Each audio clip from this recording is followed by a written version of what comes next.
Good morning, good afternoon, and good evening to everyone joining from the world. Welcome to today's webinar of the ITU Digital Transformation Dialogues.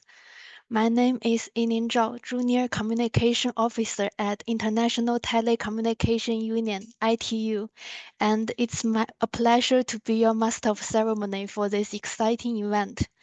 Today, we gather to explore a critical and timely topic, shaping Africa's digital future, governance in the Metaverse and virtual worlds. This session will address key policy and regulatory challenges associated with the Metaverse and the virtual worlds, while also proposing pathways for African governments and regional bodies to navigate this evolving digital landscape. This webinar is jointly organized by ITU and the African Telecommunications Union, ATU. Before we introduce our esteemed speakers, let's go over a few important house rules. First, all audience questions will be addressed during the Q&A session. If you would like to submit a question, please type it into the Q&A window, which you can access via the icon at the bottom of your screen. When submitting your question, kindly include your name, your city, and country. Additionally, please note that this webinar is being recorded, and the recording will be available on the event website afterwards. To officially kick off this webinar, it's my pleasure to welcome our distinguished opening speakers, Ms. Marianne Slimani, Coordinator at ATU, on behalf of Mr. John Omo, Secretary General of ATU, and Mr. Seizo Onoi, Director of Telecommunication Standardization Bureau, ITU. Ms. Slimani, you have the floor, please.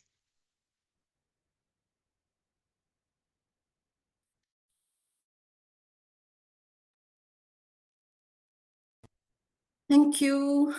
Thank you, Yining, for giving me the floor. Good morning, good afternoon, everyone. I'm happy to deliver the opening remarks on behalf of Mr. John Omo, our Secretary General, and pleased also to be with you today in this conversation about governance in Metaverse and virtual worlds. So, the Director for TSB, Mr. Seizo Oneo, the ITU Regional Director for Africa, Dr. Emmanuel Menasse, the team from ITU Digital Transformation Secretariat, distinguished speakers, esteemed participants, ladies and gentlemen. It's my great pleasure to welcome you to this important webinar, jointly organized by the African Telecommunication Union and the International Telecommunication Union, under a series of capacity building and partnership initiatives and digital transformation dialogue. The African continent, whose growth I'm passionate about, has made steady progress in digital connectivity, with over 500 million mobile subscribers across Africa today. This is a substantial mark in access to mobile communication, yet many still rely on 3G and 4G networks. In fact, approximately 60% of the African population is connected to 4G services, when only 2.7% of mobile connection are on 5G. This is a reminder of both the strides we've made and the journey ahead in terms of digital connectivity and transformation. It's also worthy to note that the move towards these advanced technologies will provide more opportunities for African businesses and entrepreneurs. Digital jobs are expected to increase significantly, creating millions of new employment opportunities in the tech sector alone. More than 80% of African companies report that they plan to leverage digital tools over the next decade, with cloud computing, e-commerce, and fintech being the key growth areas. Today, we gather to explore yet another topic that is the forefront of digital transformation, governance in the metaverse and virtual worlds, and how it will shape Africa's digital future. This rapid evolution and immersive technologies, blockchain and artificial intelligence, and redefining the way we interact, work, and do business. The metaverse presents tremendous opportunities for economic growth, education, healthcare, and social connectivity across Africa. However, it also raises critical governance questions.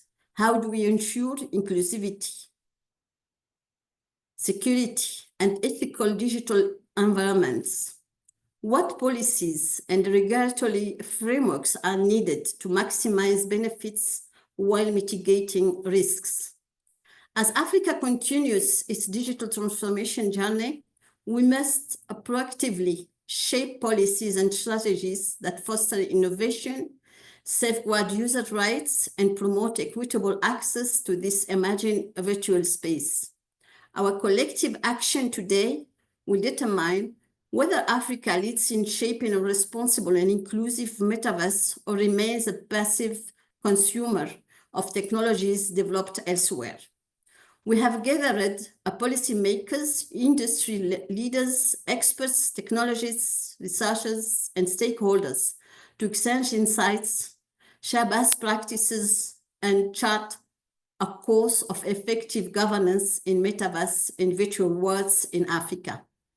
I encourage open and forward-thinking discussions that will help us build a sustainable, inclusive, and innovative digital landscape in Africa.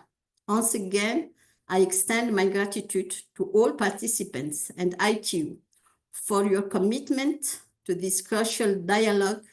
Let us work together to shape a digital future, thriving metaverse and virtual worlds that serves all Africans. Thank you and look forward to a fruitful session. Thank you. Thank you, Ms. Limani, for your inspiring opening remarks. Next, I would like to invite Mr. Seizo Onoi to deliver his remarks. Onoi-san, the floor is yours. Thank you, and greetings to you all. It is a privilege to address you today at this event, jointly organized by ITU and the African Telecommunication Union, to discuss how AI and virtual world can shape the future of governance, innovation, and connectivity in Africa. This collaboration underscores a shared commitment to ensure that Africa is not just a participant, but a leader in the next wave of digital transformation. Africa has already demonstrated its digital leadership, from pioneering mobile financial services to leapfrogging traditional infrastructure with smart connectivity solutions. Now, as virtual world and AI take center stage, Africa has the opportunity not just to adopt these technologies, but to shape their development to ensure they serve the needs for all people and drive sustainable progress. However, unlocking the full potential of these technologies requires a global collaboration, clear governance models, and international standards that guarantee security, interoperability, and inclusivity. This is precisely where ITU plays a crucial role. At ITU, we are committed to ensuring that AI and virtual worlds develop in a way that benefits all societies, leaving no one behind. To achieve this, we have launched key initiatives that provide a global platform for innovation, policy guidance, and standardization. The ITU focus group on the Metaverse brought together over 500 experts from industry, academia, and governments to define the foundational technical and policy requirements for an open, inclusive, and human-centric metaverse. The ITU Study Group 20 on the Internet of Things, digital twins, and smart sustainable cities is developing international standards that help cities leveraging AI, digital twins, and virtual environment to enhance urban services, optimize resources, and improve quality of life. The ITU Global Initiative on Virtual Worlds and AI is a groundbreaking initiative that fosters collaboration among government, private sectors, and academia to ensure AI-driven virtual space are ethical, interoperable, and aligned with sustainable development goals. These efforts are not just about technology, they are about people ensuring that Metaverse and AI serves humanity, enhancing governance, accelerating innovation, and empowering communities. But how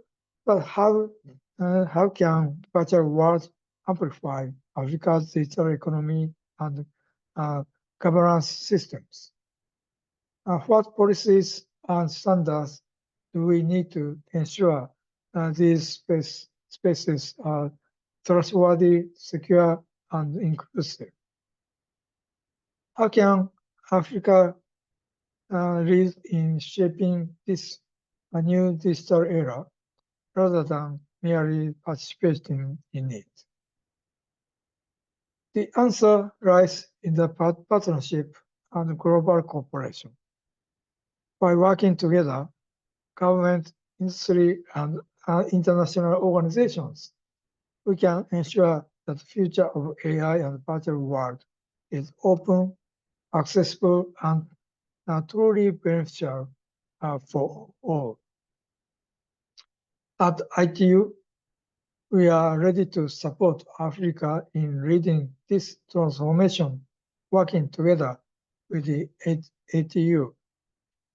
Let us build the policies, standards, and frameworks that will shape the digital future where innovation and inclusion go hand in hand, a future that we build together. Let's shape it wisely and inclusively. Thank you. Thank you, Onoi-san, for your thoughtful remarks, which have set the stage perfectly for the presentations ahead. We have a fantastic lineup of panelists for this webinar, so without further delay, it's my pleasure to introduce our moderator for session 1 on virtual worlds and metaverse, unlocking Africa's potential, Mr. Isaac Boyton, standardization coordinator at ATU. Isaac, please take the floor. Thank you very much, ITU, and good morning, good afternoon, good evening to everyone. As was discussed, my name is Isaac Boateng. I'm the standardization coordinator for the ATU, and I'll be your moderator for this session. It is truly a pleasure to welcome you all to this important discussion on how Africa can unlock the potential of virtual worlds and metaverse. As we enter this next frontier of data transformation, the Africa has a unique opportunity not just to adopt the metaverse, but to shape it in a way that is inclusive, sustainable, and impactful.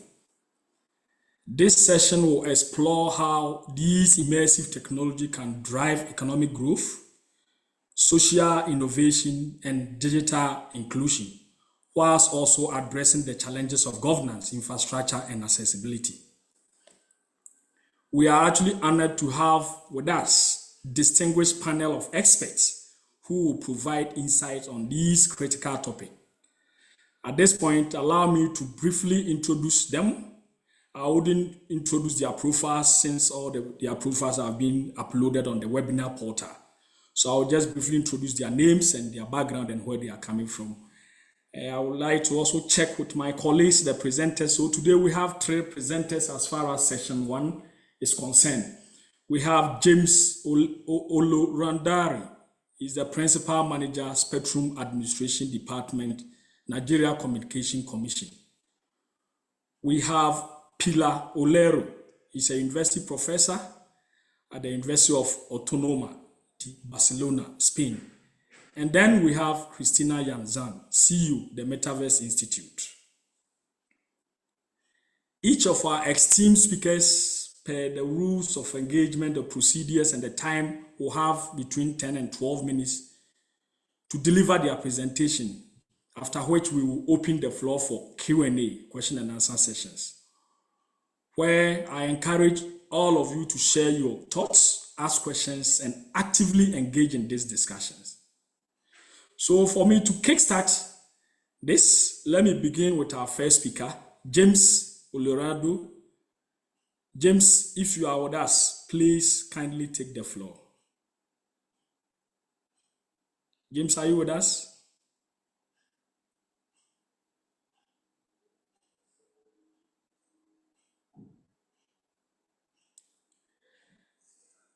As I can't hear from James, maybe what I'll do is to switch. Maybe in the course of the discussion, he will join us. So let me proceed to invite Pilar Olero to present with us. So Pilar, you have the floor, please. Thank you very much. And first of all, I would like to thank Cristina Boetti's team and Cristina Boetti for inviting me to this amazing event. That is 262 people participated from everywhere in the world. So I'm very, very amazed at this. Thank you very much. My presentation, next slide, please. My presentation is called Native, Inclusive and Diverse Policies for Virtual Worlds in Africa. Now, the word that I would like to highlight is the first one, native. And what do I mean by native? Native means that whenever we start thinking of on starting a virtual world, on starting anything to do with communication, we have to think, first of all, that we have to include everyone. I think it was reinforced, this message in both openings, that we want to include everyone in this metaverse, in these new developments of virtual worlds. So we have to think of everyone from the very beginning, so we don't design anything that excludes people from the very beginning. Next slide, please. So the idea of native is to do with, first of all, profiling. Who are we thinking about when we build a new metaverse, a new virtual world, a new virtual museum, a new virtual education? Are we thinking of gamers? Because the way we build something these days is from data. And we do have a lot of data from people who play video games. Perhaps it's the most data we have at the moment is from video gamers.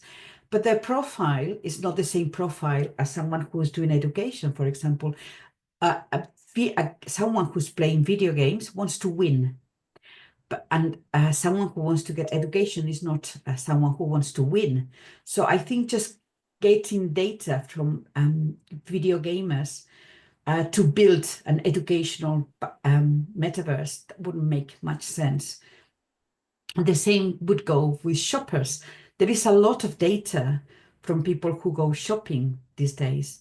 But again, I don't think a shopper has the same profiling as a gamer, and is not the same profiling as a citizen, which is the third image here. That the idea behind this profiling is that we try to gather everyone, not shoppers only, not gamers only, but everyone. Everyone has got the right to go into the virtual world. And the idea when we build education in virtual world or business or anything on a museum is that it is for everyone to go in. So let's think, first of all, that all citizens have the right to access this metaverse. So be careful where you get your data from, not only from gamers, from winners, not only from shoppers spending, but also from citizens that they do have the right to access. Next slide, please. I forgot, sorry, go back to the other slide. We've already been developing documents on how to build this accessible and this inclusive metaverse. So I'll show you at the end of the presentation the documents that we've already published. So you do have some sort of background where to build from. So next slide, sorry, thank you, Yini. The next slide is, yes, we're going to need a lot of data. We're going to need a lot of Wi-Fi to be able to access. But there is something very common and very basic that all humans have to access the metaverse and to access virtual worlds, and that is communication, that is languages. Africa is, I think, is probably one of the wealthiest regions in the world. They have over 2,000 languages, and I don't know how many, because I couldn't find the information, of sign languages. So we have spoken languages, we have written languages, and we have sign languages. This wealth of information, I think it should be the first one, or if not the first, one of the first features that we need to take into consideration when we build a virtual world, because we want people, we want everyone to participate, to come in, to join us. And unless we speak the same language, you might have a fantastic rendering, fantastic sort of Hollywood type of avatars. But if you can't communicate, then to me is pointless.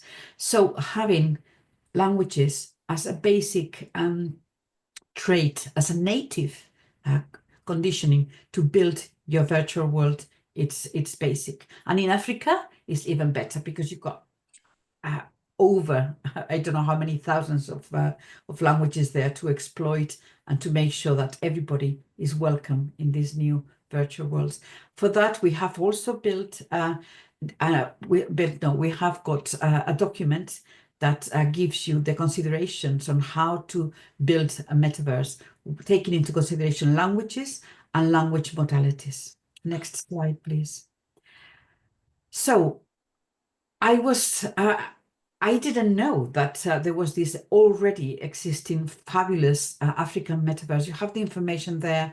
There is an African museum in the metaverse.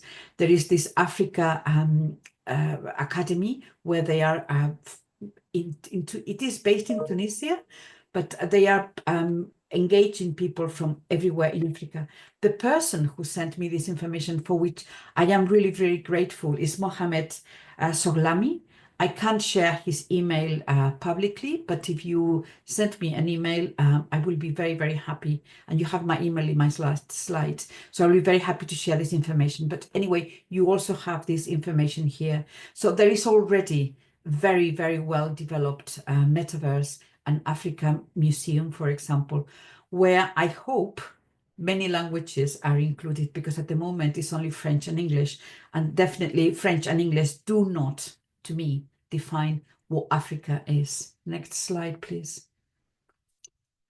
As I was saying previously, there is languages is not a very easy trait to include in the metaverse. And that's why I think it has to be native. It has to be from the beginning. Why is this? Because languages are not just oral, that we can move into written. It's not just written that we can transform into oral for those who cannot read. So imagine that we can build a metaverse that welcome people who cannot read, that welcome people who cannot hear, by transforming the oral into written, the written into oral. The tactile, if you are a blind person and you read Braille, you can also transform and welcome people there. And also those who use sign language, they can also welcome there. So if you take into consideration all these different transformation from one language modality to another language modality from the beginning. You are there, but think that you have got audio there and audio files there, you have video files there, and you have text files there. So languages become these IT formats that we have to, again, natively consider. And we at ITU, we've already developed some sort of guidelines and recommendations for that. Next slide, please.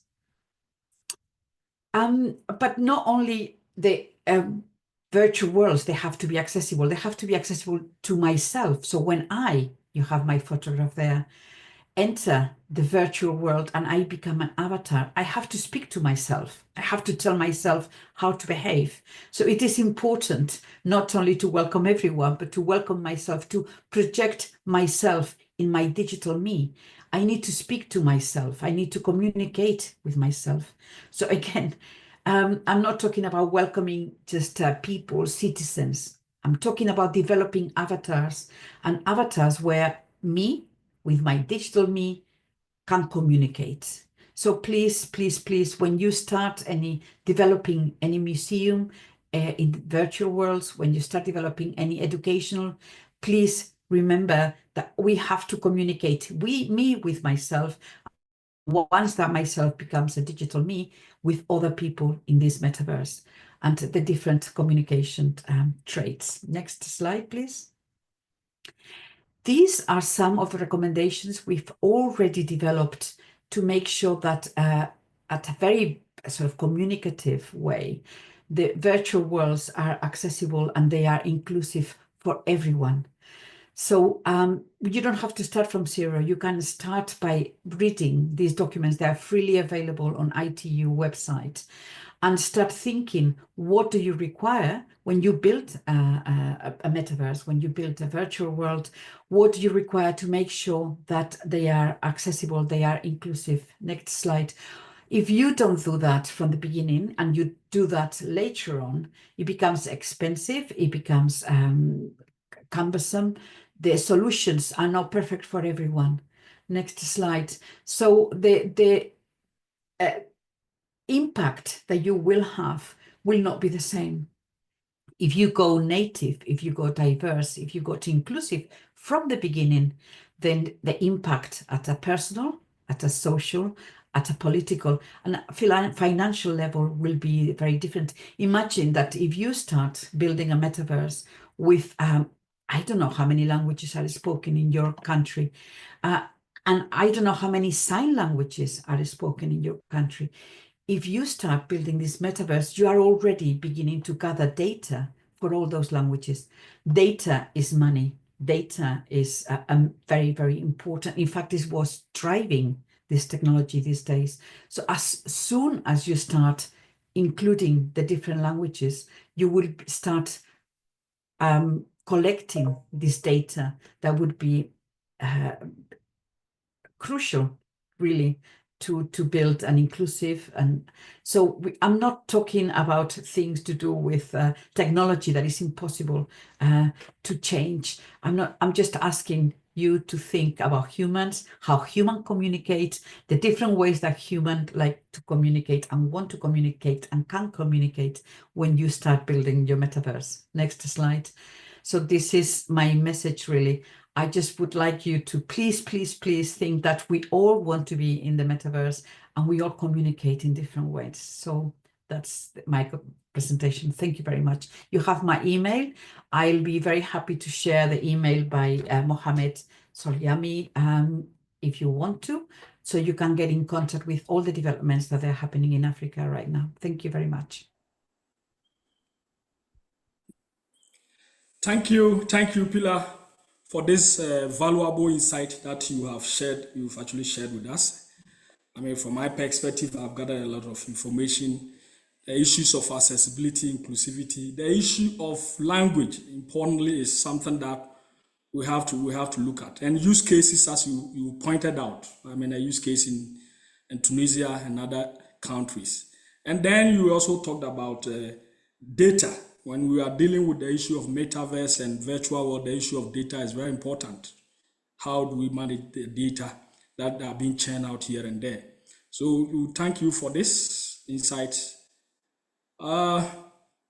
We will take the next presenter. As I have indicated, I'm sure James is still not with us. But then if he's with us, James, kindly hold on. Let me take Christina Young, the CEO of Metaverse Institute, to just give us some insight into his presentation. And then we'll come back to you, James. So Christina, please, you have the floor. Thank you. Thank you so much for ATU and ITU for these wonderful opportunities. And I think Africa is a very important part of the whole global economy in the years ahead by many research. So let's make a start. I'm Dr. Christina Yan Zhang, CEO of the Metaverse Institute. And today I'm going to talk about how we can use virtual world to unlock Africa's potential. Next slide, please.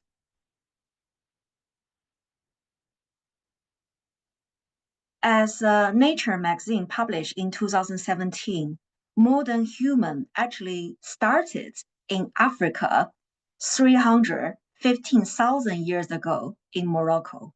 So actually every single one of us, we are all sons, daughters, grandchildren of Africa, the continent. So we're all coming from Africa, which is a great place. Next slide. ITU has been doing a lot of wonderful work supporting digital connectivities and various other issues around Africa.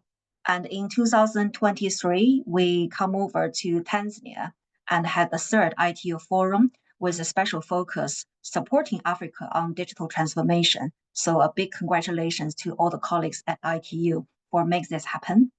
Next slide. Many of you might be wondering what's the next biggest thing, especially AI seems to taking all the headlines in the past 2 years. But guess what? Now AI, they seem to think that having text prompt to create text, image, video, code, etc., are all remains within 2D environments, which is not sufficient enough. If we want to unleash the true potential of generative AI, it has to go 3D. So this is exactly what Professor Fei Li, who is widely known as godmother of AI, has been doing over the past 1 year. She created a company called World Lab and was able to raise more than 230 million US dollars when there is not even a product yet. And what she believes is really important for AI development worldwide is we need to use generative AI to create 3D virtual environments and physical environments at scale, which she calls world large model rather than large language model. As you can see, she is backed by some of the world's biggest investors to make this happen. Next slide. She's not on her own. Another really big figure in the space, CEO of NVIDIA, Jensen Huang, has announced in January this year at the Consumer Electronics Show in the United States that they have launched a new AI platform called Cosmo, basically using data, text, image, video, etc., to create AI-driven model that will allow 3D virtual environments at scale in a way which never happens before. Next slide. And the purpose for using AI to create 3D environments in the word of Jensen Huang is actually to revolutionize the 50 trillion US dollars robotic, which will be powering manufacturing, logistics, everything from cars, trucks, factories, warehouse at scale. And they already sign up big clients, say Uber, Wabi, Way, Xpeng, etc., to do robotic training in the virtual 3D environment, which is safer, cost-effective, and also more easy to accommodate. So you can see technology is actually have a very strong convergence nowadays. So AI and the virtual world are coming together to shape the everyday life all of us are living in. Next slide.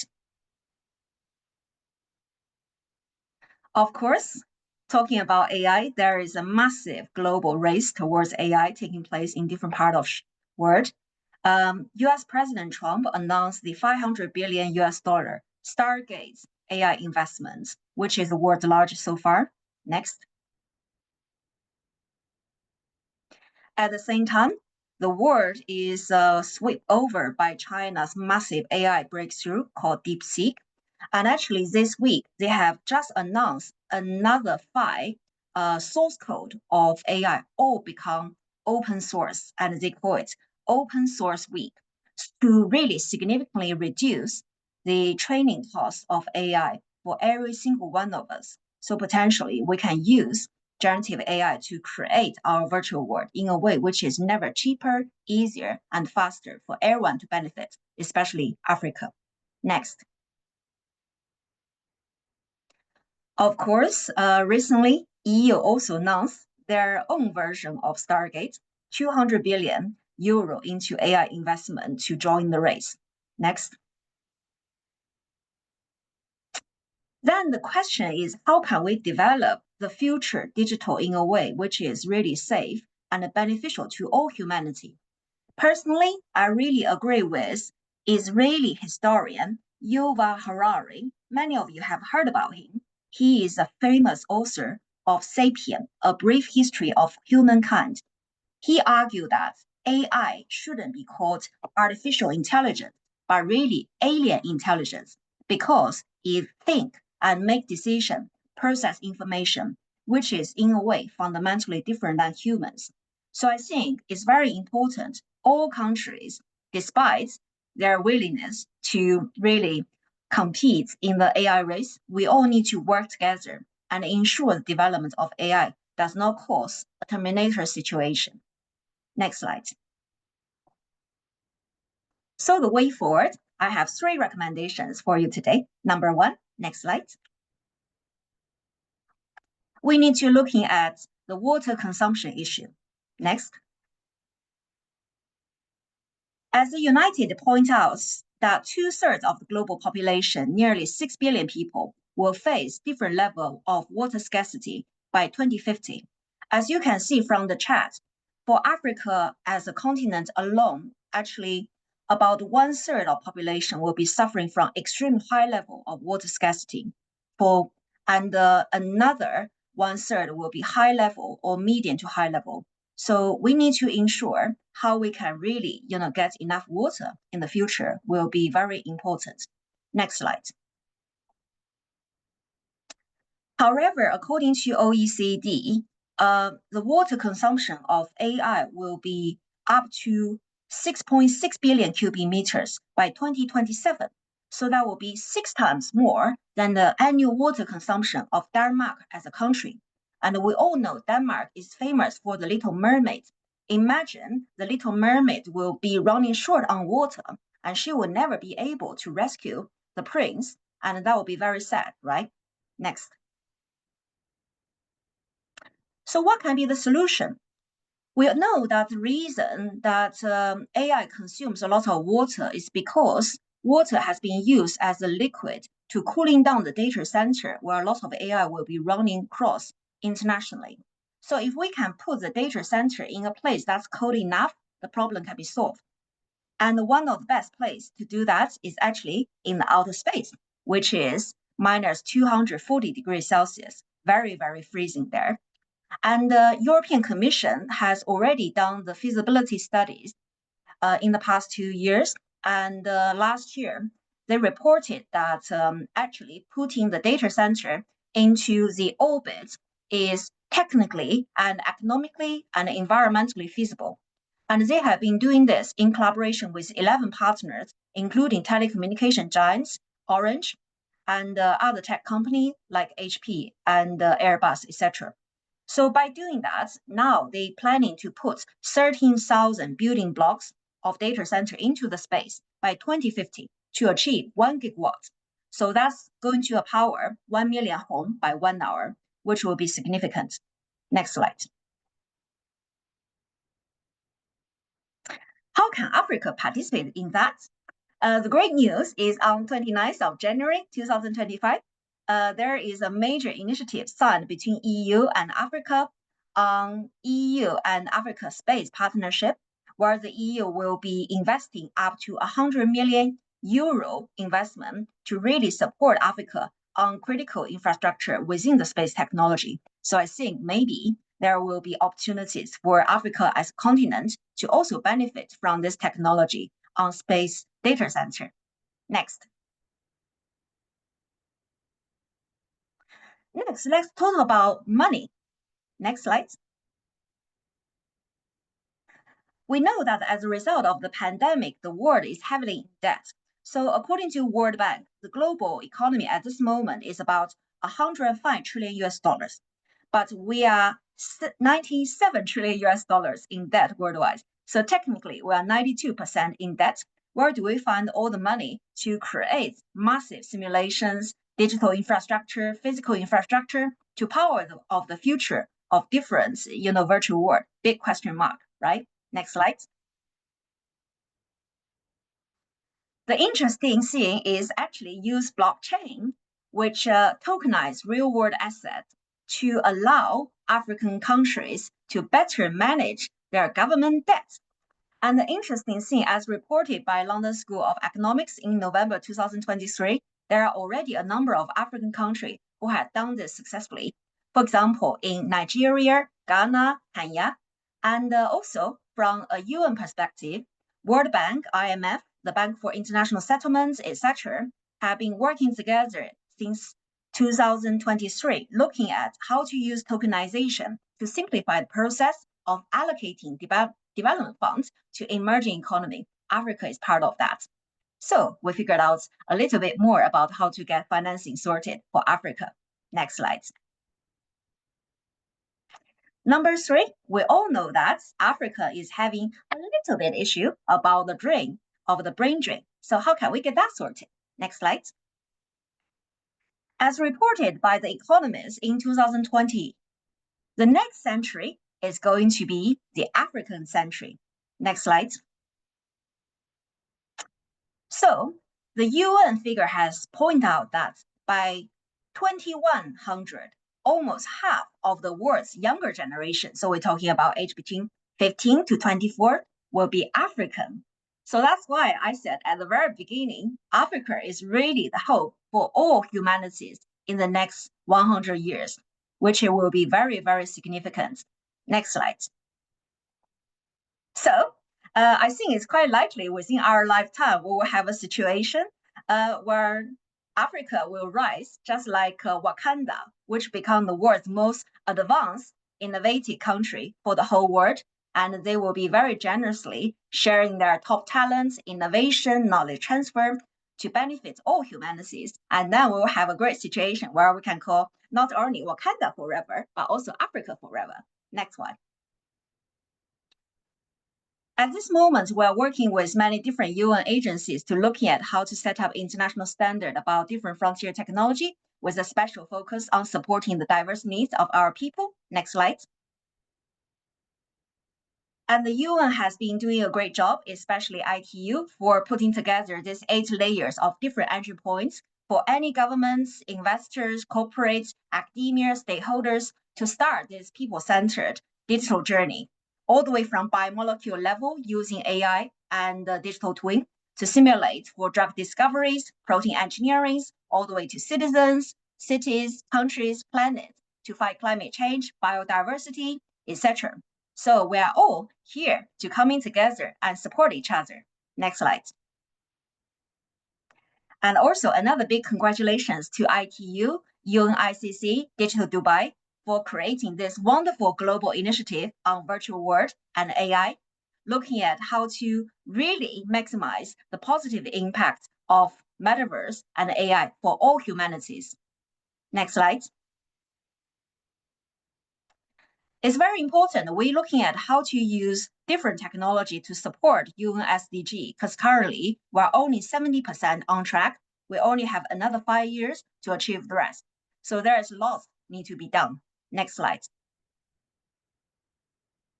I feel very confident because one of my role models, Nelson Mandela, he said, the spirit of Ubuntu that profound African sense that we are all human only through the humanity of other human beings has added globally to our common search for a better world. So with that, spirit of Ubuntu, I think every single one of us have worked together inside Africa, outside Africa, coming together to support UN SDG and make our world a better place for all. So join us, and thank you very much for this wonderful opportunity. Bye-bye.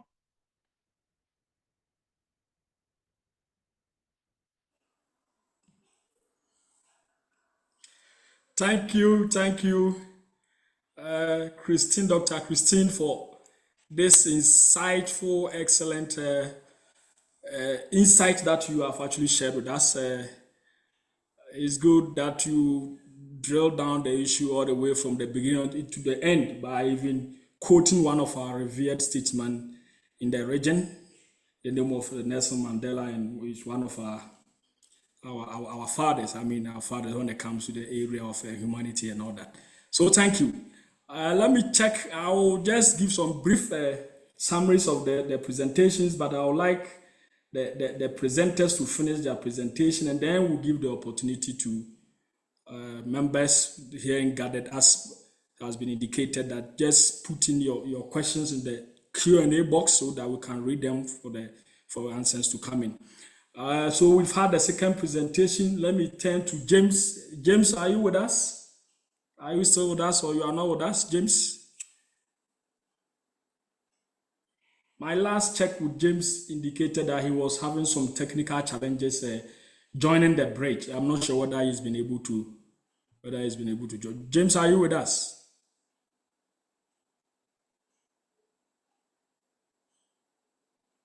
Okay, so what our request is that we shift James's presentation to the last session, maybe session 2 of the last session. If he comes by, then he will have the opportunity to present. If he doesn't, then we will end it as such. At this point, we will open the session for Q&A. What I will say is it has to be an interactive. Sessions like this or presentations like this have to be interactive, and then we will give you the opportunity to engage with the experts who have already developed this presentation. And now we are going to do the deep dive so that the session will be more interesting, more clearer, and more understandable. For me, as the moderator, I have 2 quick questions before I read the one that is on the Q&A session. And I believe my first question will go to Pilar. So Pilar, if you are with me, kindly take this question and I address it for us. And my question goes like this. So how can companies in the region overcome the infrastructure challenges and ensure inclusivity and accessibility when adopting the Metaverse solution? Because your presentation actually centered on accessibility and inclusivity, including language and data, the issue of data. So I just want to find out how the issue of infrastructure that we are challenged with in the region, how can these companies overcome these challenges by adopting the issue of inclusivity and accessibility for these Metaverse solutions? To me, the infrastructure from the very beginning, when you start thinking, designing something, and the architecture, one of the issues is to take into consideration, as Christina Zhang was saying earlier, artificial intelligence. Why? Because artificial intelligence is going to allow you to translate very easily if there is data, from one language to another language, and from one language modality to another language modality. So you do need to think about in the architecture, and not only in the architecture from the back end, but also the front end. How are you going to allow people to access? Because you might have a very, very fantastic and very multilingual metaverse, but if I cannot choose what language am I going to speak to or communicate with, then it is pointless. So think about the human. And I see there is another question about who is the human for inclusivity. I'm talking about not only people with language issues, when you speak one language and someone speaks another language. I'm talking about people with disabilities. I'm talking about the elderly. I'm talking about people who cannot read. I'm talking about everyone. because all of us in our lives, we change. So I might read very well now, but in 2 years' time, I might not be able to read because I'm too old. So we are not always fantastic in our lives. So I think we have to please consider all of us from the very beginning when you are defining the architecture of any system. Thank you. Thank you. It's excellent and insightful thought that you have shared there again. Let me also turn to Christine, Dr. Christine. And this is more of us looking at your presentation. I realize that you have touched on even the issues of collaboration, and you mentioned about ITU collaboration with other industry on this particular area. So I just want to find out from you, Dr. Christine, at this point in time and where we are from the perspective of even Africa, what kind of collaboration is needed to establish a comprehensive technical or governance framework that ensures responsible use of AI, not forgetting about the issue of security, and then to prevent the fragmentation of these metaverse and virtual world solutions? Thank you for this very important question. I think I will try to answer that from the following points. The first point, from a very technical perspective, I think, as Pilar and many of my other distinguished guests has already highlighted today, data is at the core of any kind of digital transformation for all countries, especially Africa. So how can we ensure data interoperability can be achieved between different AI, smart systems, digital twins, metaverse systems, etc., is absolutely crucial. And again, I want to congratulate ITU because they have published a very important standard called minimal interoperable smart city, data sharing mechanism, which I think a colleague from ITU might be able to share a link in the chat so everyone can have a look. It's very important because it really allows data to be shared across jurisdiction, different systems, different countries, different platforms to allow interoperable, system to be able to achieve. That's number one. Second, you're talking about security. I think we all realize that while AI is providing tremendous benefits, it also creates a major issue of deep fake. I give you two examples here. One example taking place in Hong Kong recently, and a major construction company, a multinational one, one of the financial staff had an online meeting where the group CFO and a group of other senior executives from the London office instructed him to transfer a large amount of money to the London office. And in the end, it found out it actually deep fake. So none of the senior executive asked him to transfer that big amount of money. And also another case take place in Thailand. So the Prime Minister of Thailand told the press in January this year that she got a voicemail from the head of state from another ASEAN country, asked her to make a donation to one of the ASEAN projects. But she only realized it was a deepfake voicemail after she checked the bank account. It's not from that ASEAN country. And he has to ask the ICT minister to look into this situation. So imagine the head of state is suffering from deepfake of this level. Every single one of us will be in big trouble when that becomes too spread. So I think it's very important, all African countries as well as global community working together to looking at how to regulate deepfake before it becomes completely wild. The third area I think we all need to bear in mind from a very technical perspective is content computing. We all know how powerful content computing is in terms of its computing capability.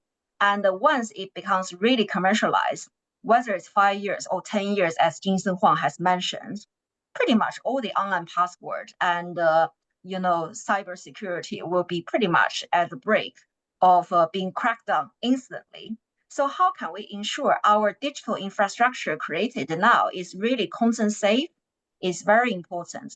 And lastly, I think it's very important looking at climate change because, we are all facing extreme heat.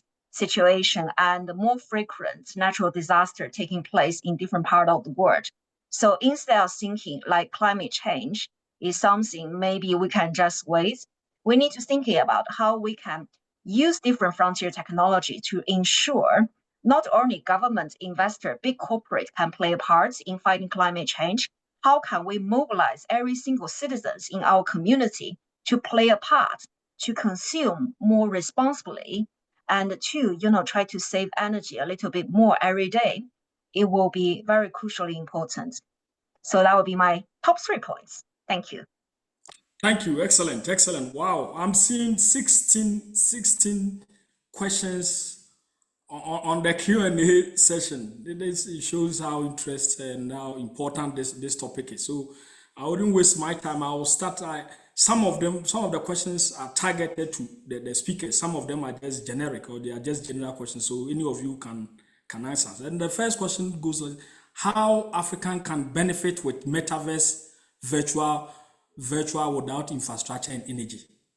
It is similar to the questions that I posed, but you can quickly just maybe throw some light on the energy side. Thank you. Dr. Christine, 1 minute. You want me to answer this question? Yes, related to the issue of energy. Oh, energy. I think physical and digital infrastructure in Africa remains a challenge. I would say maybe use more, like modular solutions. And I know there is companies who have been looking at using some panels linked with cooking facilities, linked with like schools, colleges, and to use that actually basically help supporting the power supply in Africa, because we know Africa suffering from very serious energy poverty where people have 0 or less than 4 hours stable access to electricity every day. So I think using the natural, sunshine will be part of it. And maybe another area, if any big philanthropy organization is willing to provide Africa with a little bit more support in modular nuclear, facilities, I think that can also support more digital infrastructure developments in the years ahead. Thank you. Thank you very much. I think if you look at the agenda, we've gone past our time by about 3 or so minutes. So I'll kindly indulge you to be brief with your responses, and then we'll move. Let's give ourselves some 10 minutes to conclude on this section. But the list is still growing. I think the second question goes to Dr. Olero, and he says that do you include PWDs and special needs data to the group of native inclusiveness, and how do you assist them in case of necessity? Any AI assistant? The answer is, of course, you do include people with disabilities, and you include everyone. How do you assist them?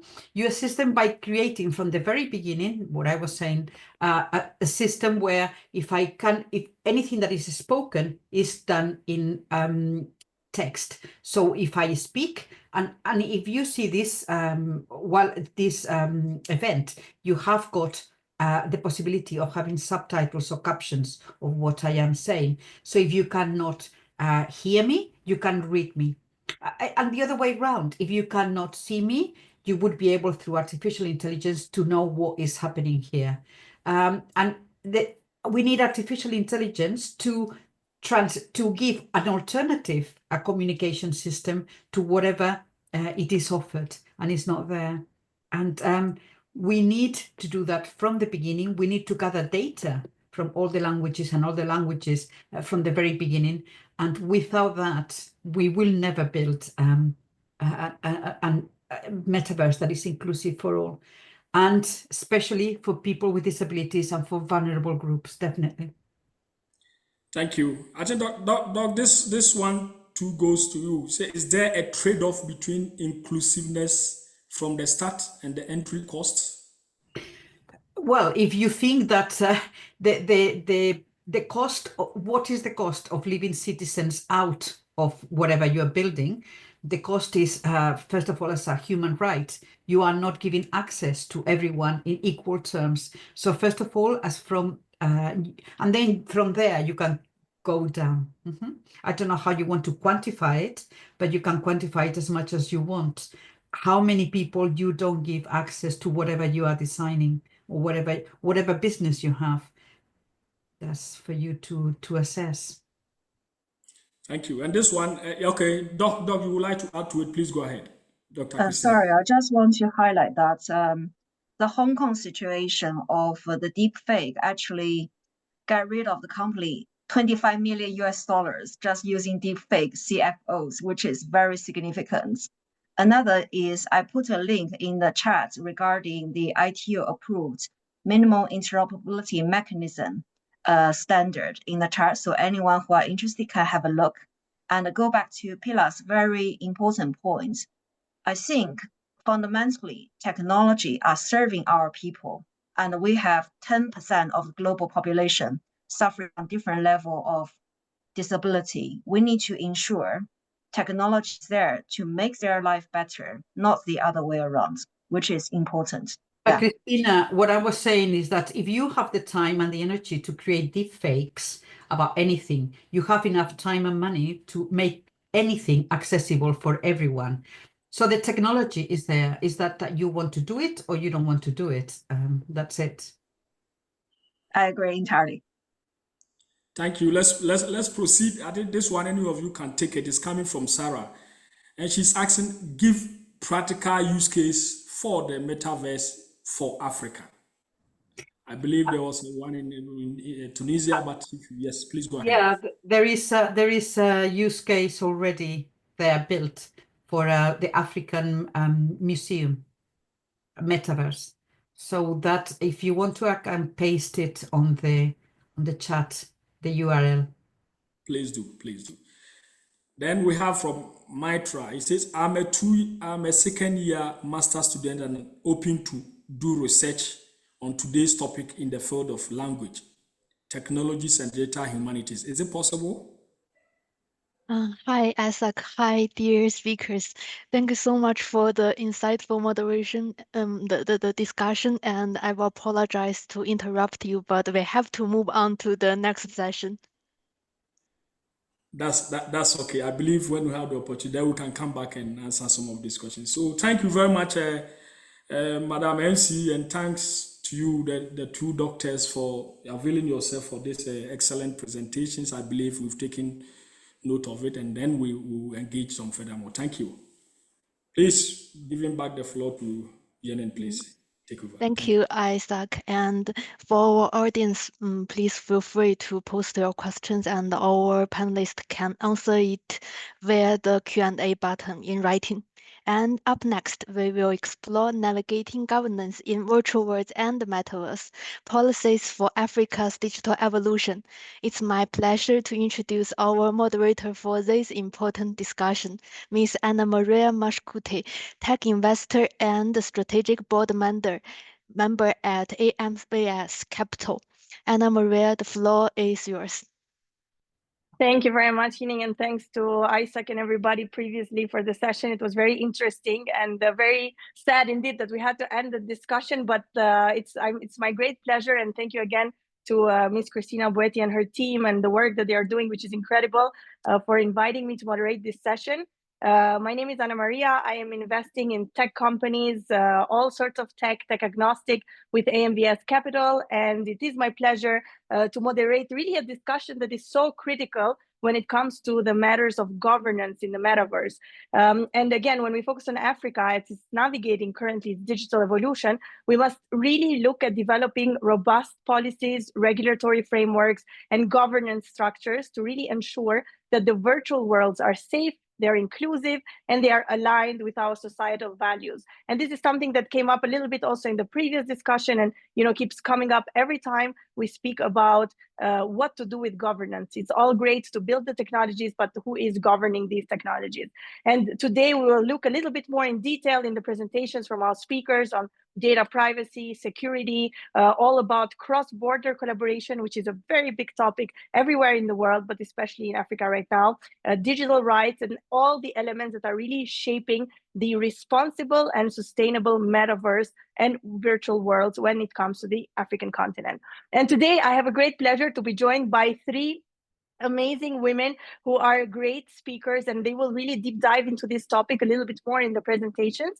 I would like to welcome very much Hedaya Tala Nabil, who is the Director of Economic Affairs and International Indicators Department at the Ministry of Communication and Information Technology in Egypt. Welcome to the session. Then we have Radia Funa, who is the founder and principal at Build and Blaze, and the vice chair of the focus group on the Metaverse, Working Group 6 on security, data, and PII protection, which is exactly the topic that we are also going to address today. And of course, it does not need any introduction. I think Ms. Cristina Boetti is the counselor at the ITU and also the woman behind a lot of these initiatives and has brought us all here together.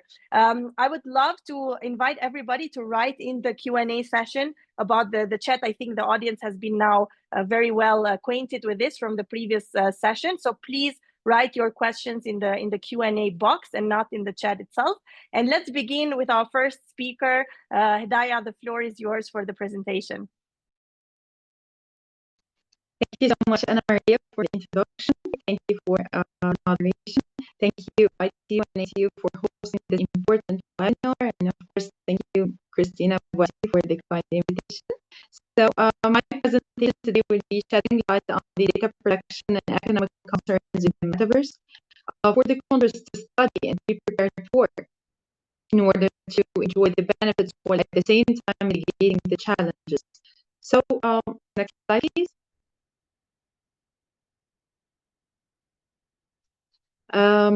The scene has witnessed the Metaverse growing, where we've witnessed some brand owners applying to register for trademarks over downloadable virtual goods. Some corporates have filed patent applications over the Metaverse. We've seen some merger and acquisitions incidents in the Metaverse as well.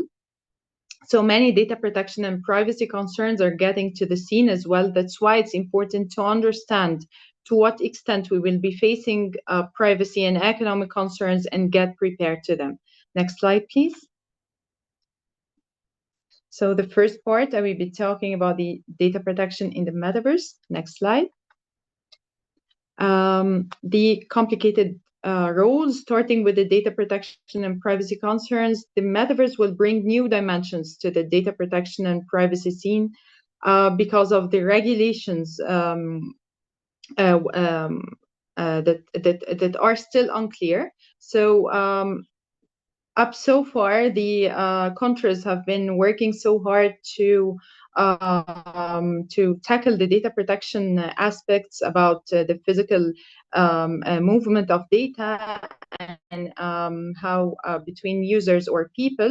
The Metaverse will create totally new actors who are the avatars, in addition to the original users with massive amounts of data generated. That's why the idea carries many complications, concerns about policy issues to consider in terms of the privacy and data protection. Next slide, please. The Metaverse would blur the roles and responsibilities that have been established up to so far by data protection regulations throughout the past years, such as creating definitive lines between who are the data controllers, who are the data processors, for example, and how what are the liabilities and responsibilities of each one. It's now unclear who will be taking the responsibilities with regard to the Metaverse, especially with regards to the duplication that will be created between the original user and the avatar.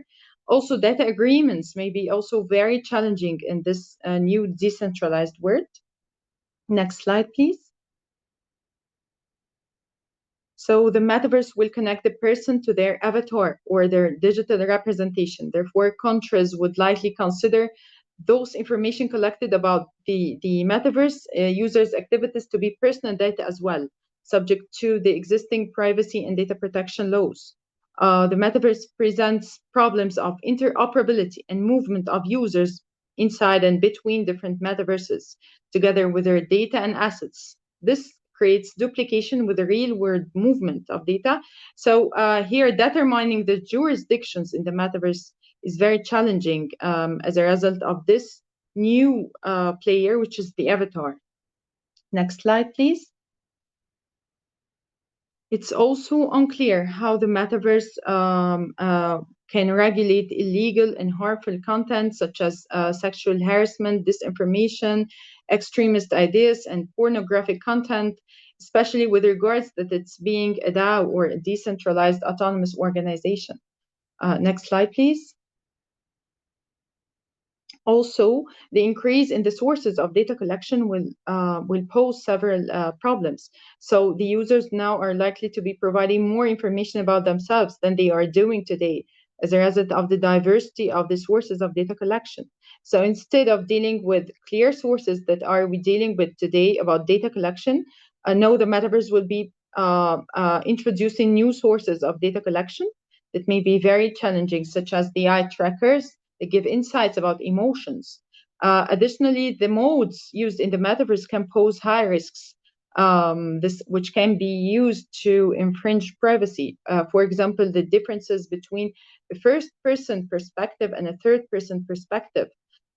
Even more, the camera can be attached to another avatar without this avatar's approval or awareness. So we're dealing with new sources, some different in a collection of new sources of data collection. Next slide, please.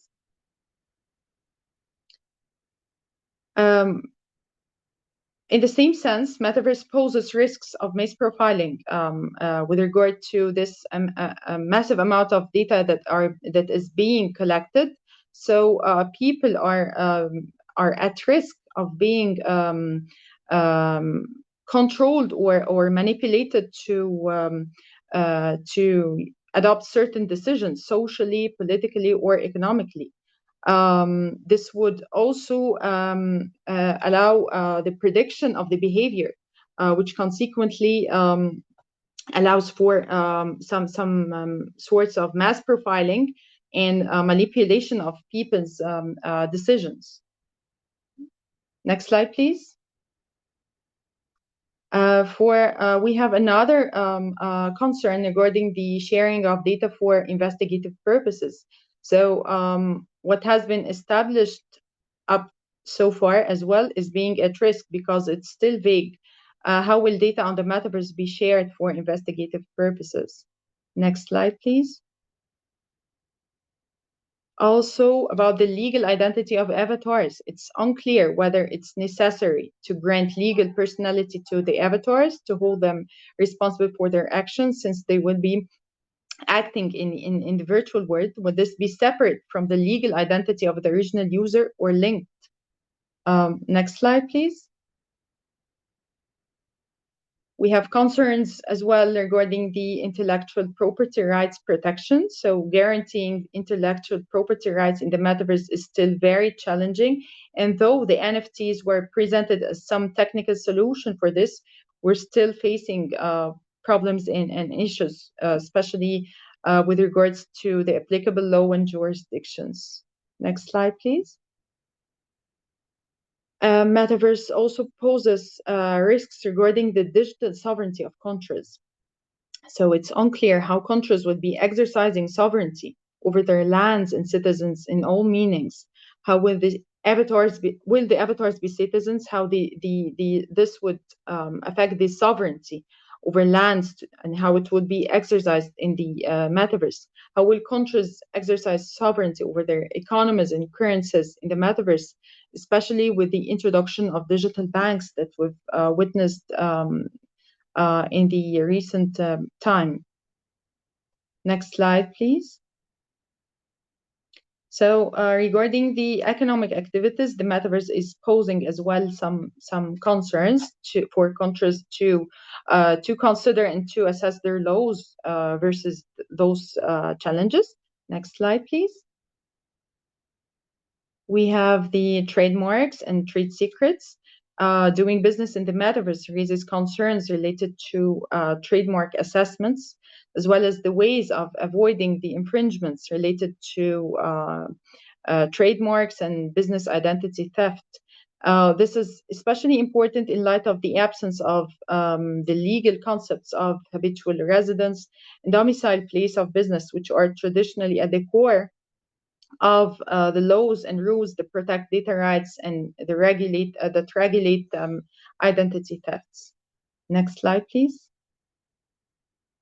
When known brands are increasingly getting alive to the consequences of failing to protect their intellectual properties in the virtual worlds.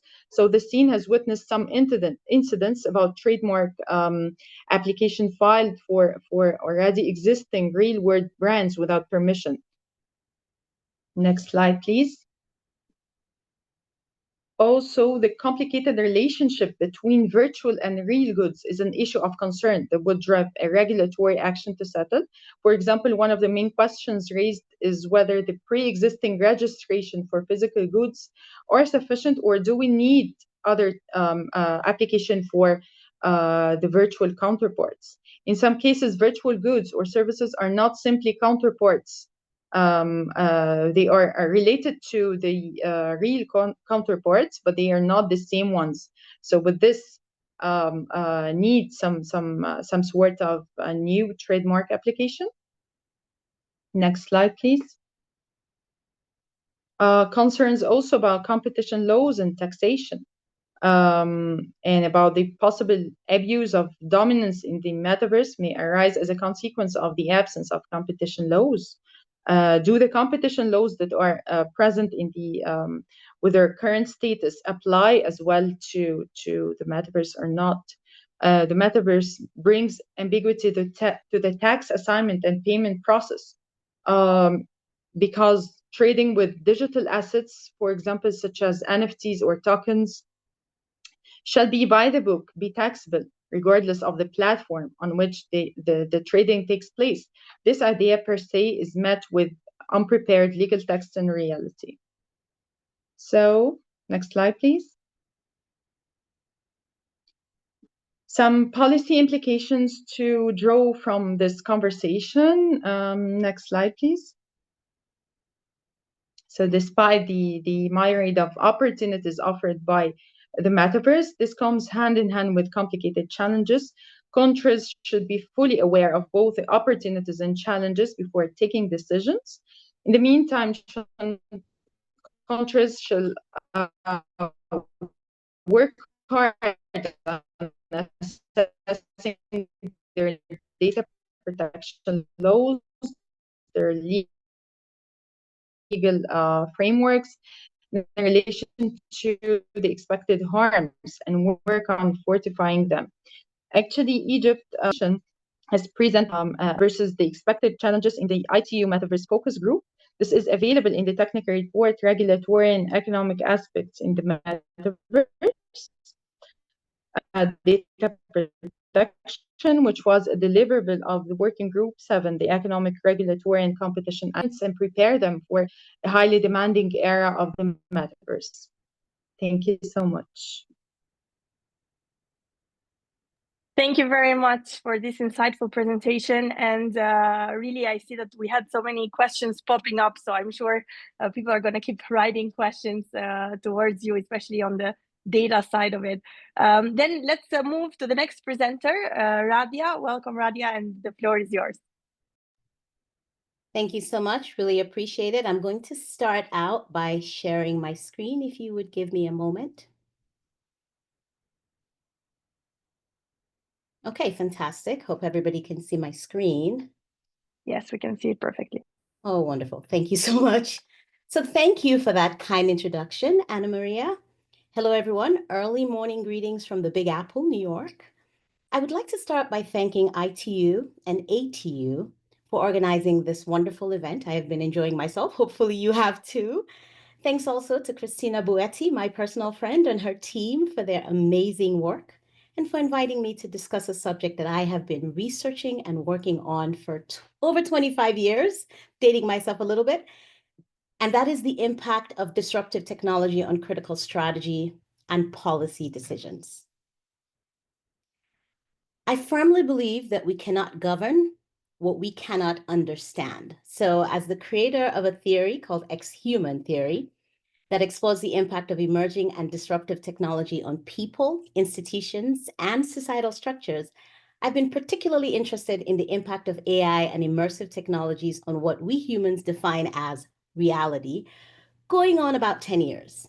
Today, I'm super excited to share insights from my work with the ITU Focus Group on Metaverse and explore how it can inform policies to guide Africa's journey into new digital frontiers like virtual worlds and the Metaverse. I will frame today's discussion around 3 specific key frameworks that I developed at the focus group and that I believe are crucial for understanding and navigating this space. But before we dive in, allow me to give you just a brief background on my work in emerging disruptive technologies. For over 2 decades, again, dating myself, I have been exploring the intersection between technology, human behavior, policy, and organizational strategy. My work spans from developing theories on human-technology interaction to advising global organizations on digital transformation.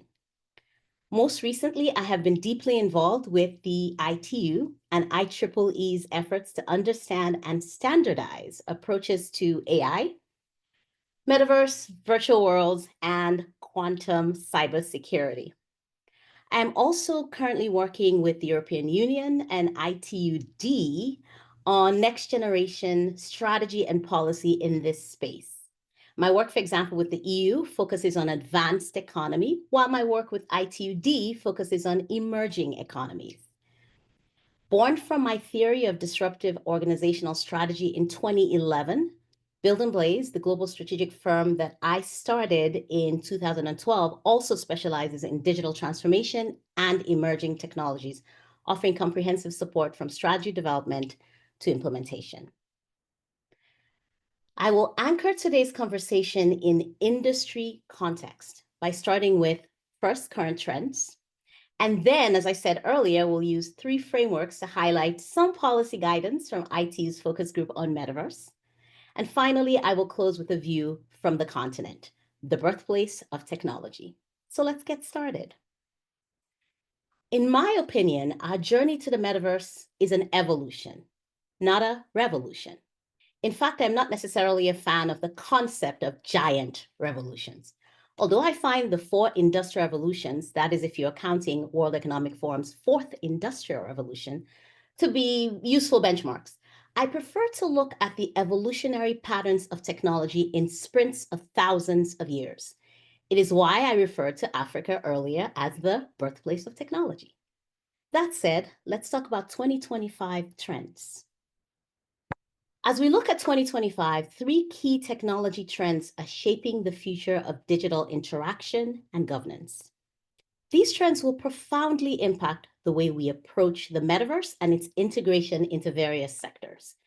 The first is data governance. Data governance, and you've heard this earlier, is becoming increasingly critical as our digital footprints expand. This trend focuses on enhancing privacy regulations, developing ethical AI frameworks, and establishing policies for cross-border data flows. As the metaverse evolves, robust data governance will be essential to building trust and ensuring responsible use of personal information. The second is edge computing. Edge computing is revolutionizing how we process and interact with data. There's that word again. By bringing computation closer to data sources, it enables faster processing, reduced latency, and optimized performance for IoT devices. This technology will be crucial for creating responsive and immersive metaverse experiences, especially in regions with limited infrastructure. Finally, automation, AI, and the metaverse.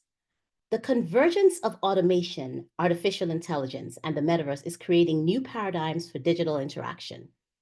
In our foresight practice at Build and Blaze, we are seeing the rise of intelligent virtual assistants, increasingly immersed digital experiences, and AI-driven content creation.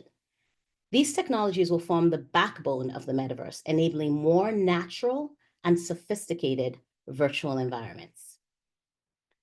The metaverse itself has generated significant buzz, but it's important to understand where we really are.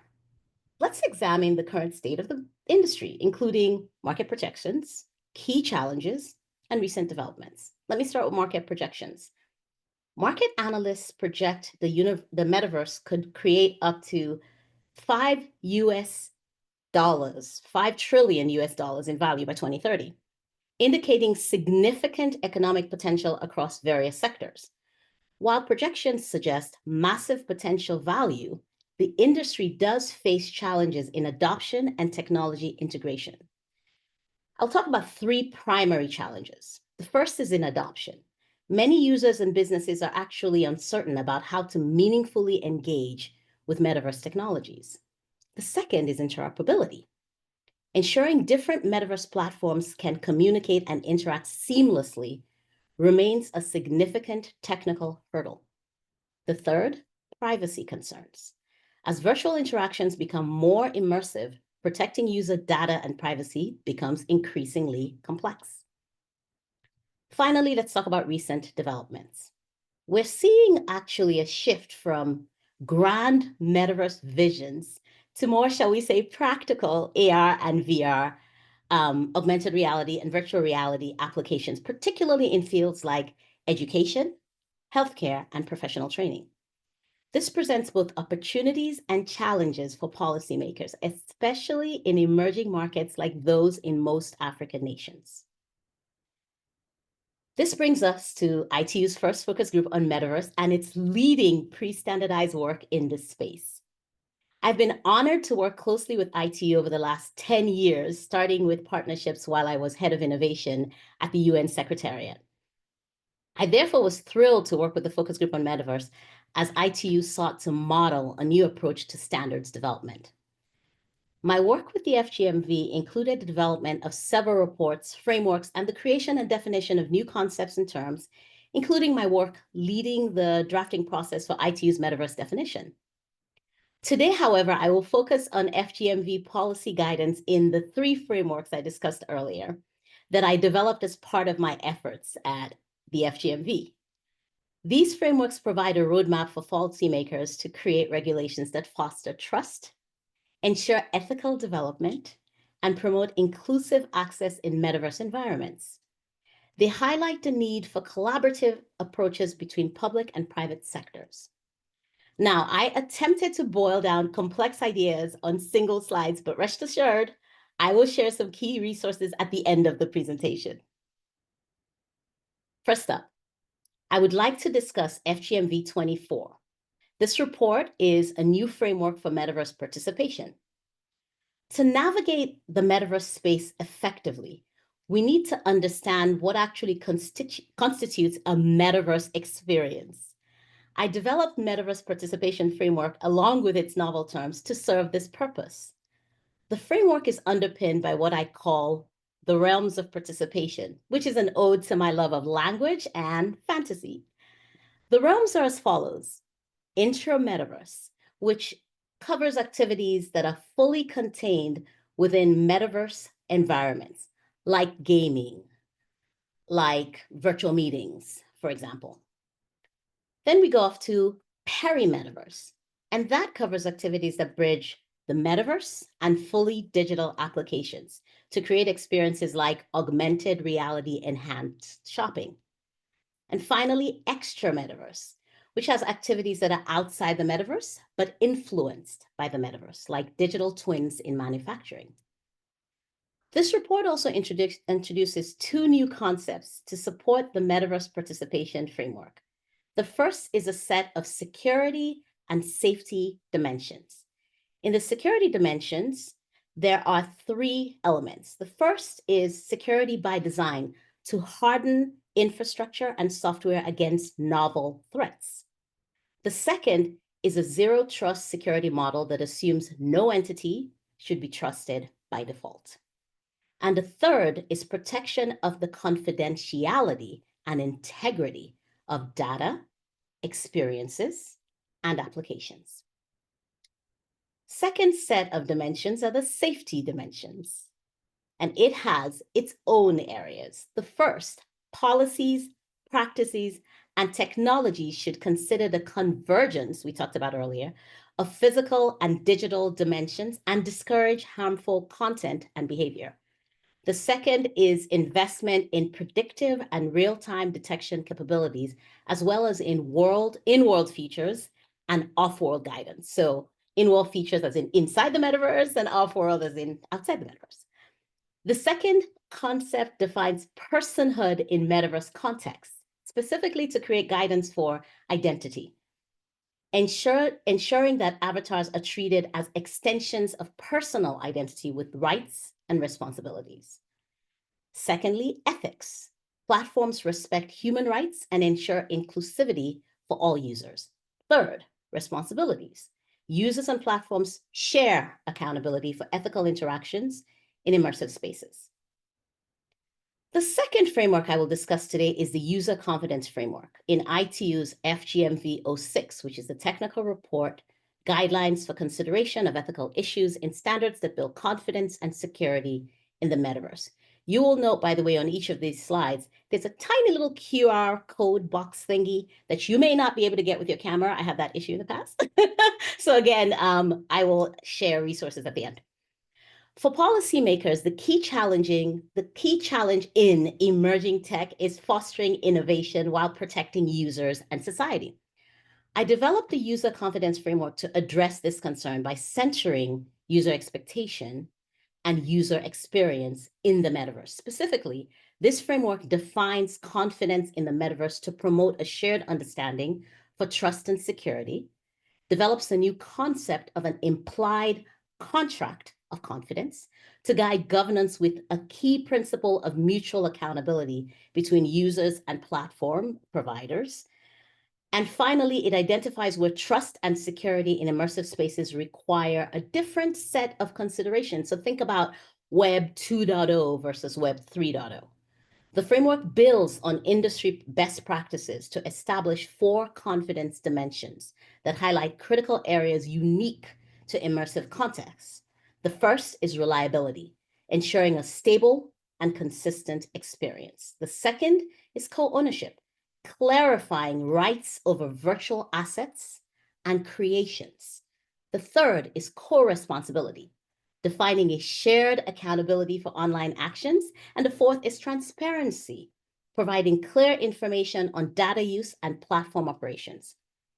Policymakers must also grapple with cross-border issues as virtual worlds transcend physical boundaries. Finally, the third framework I will discuss today is the SDG PPP, People, Planet, Platform Framework. This is also in the focus group Metaverse report number 6, that technical report. This framework aligns metaverse development and adoption with sustainable and ethical goals using Build and Blaze's SDG PPP approach. It maps the primary principles of the Sustainable Development Goals to provide an ethical compass for the metaverse as follows. The first is the people component, which focuses on individual well-being and equality, ensuring digital rights and inclusivity in virtual environments. The second is the planet aspect, which emphasizes the role of both users and platform providers in promoting sustainability of metaverse development, use, and retirement. The third is the platform element, which addresses inclusive access, user rights, ownership, freedom, promoting equitable design and user empowerment. The framework encourages public-private alignment and multi-stakeholder governance to advance the UN Sustainable Development Goals, balance interests of corporations, governments, and civil society, and implement universal design principle for global accessibility. So let's talk a little bit about virtual worlds and the metaverse in Africa. That's how I will close my talk today. Earlier in this discussion, I mentioned my preference for tracking evolutionary patterns of technology in sprints over thousands of years. I was educated across 3 continents, and it was my time in Uganda at Makerere High School that led to discovery of the African empires that informed this long view. I'm excited about this part of our discussion because I have spent the last 2 years implementing metaverse and immersive tech initiatives to support development targets in emerging economies. Working with my colleagues at ITUD and UNESCO, I recently concluded what we believe to be the world's first comprehensive study on a nation's readiness and potential to utilize immersive technologies to achieve its national development targets. We're now shifting to the implementation stage of that study's recommendations.